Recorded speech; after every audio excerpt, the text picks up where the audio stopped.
Hold da op. Jeg har aldrig set så smukt et hus i hele mit liv. 450 kvadratmeter, det er jo for stort.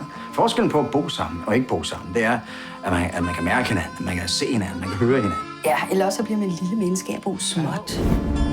2 blocks from the subway. Vi skal da bo sammen med nogle mennesker, der kan stimulere os. Vi skal bo sammen med nogle fantastiske mennesker, skal vi ikke? Jeg ved ikke, hvad der vil. Anna, glem det. Jeg skal ikke bo i noget kollektiv, det skal jeg altså ikke.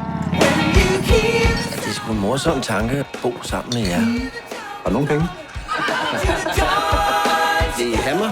Nå, ja, selvfølgelig. Jeg har I lavet nogle regler for huset? Der er ikke nogen regler endnu. Eller vi vil gerne bidrage med det. Vi har rigtig mange erfaringer. Hvorfor? Hvad? Folk bliver irriteret på mig. Det er min udstråling. Jeg forstår det ikke. Jeg stemmer på Lars. Ja.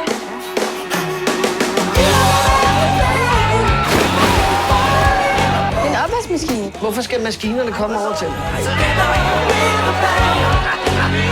Et kollektiv, og vi skal kunne rumme alle sider af hinandens liv, er det ikke? Jeg ser en anden pige. Er det alvorligt? Det må det være, ellers så behøver du da ikke at fortælle mig det. Ja, det tror jeg.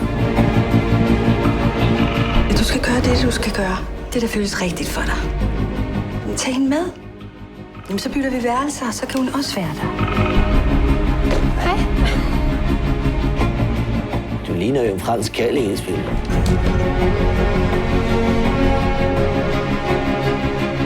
Erik, jeg har været sammen i 15 år, så jeg forstår godt, hun går i stykker. Jeg sidder i et hul i mit eget hus og forsøger at arbejde, men jeg skal forholde mig til nogle kvindeproblemer hele tiden. For helvede!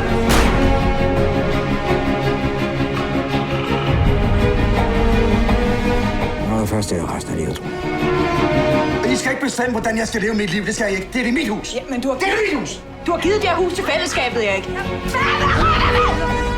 Mor, jeg tror godt, du kan klare det.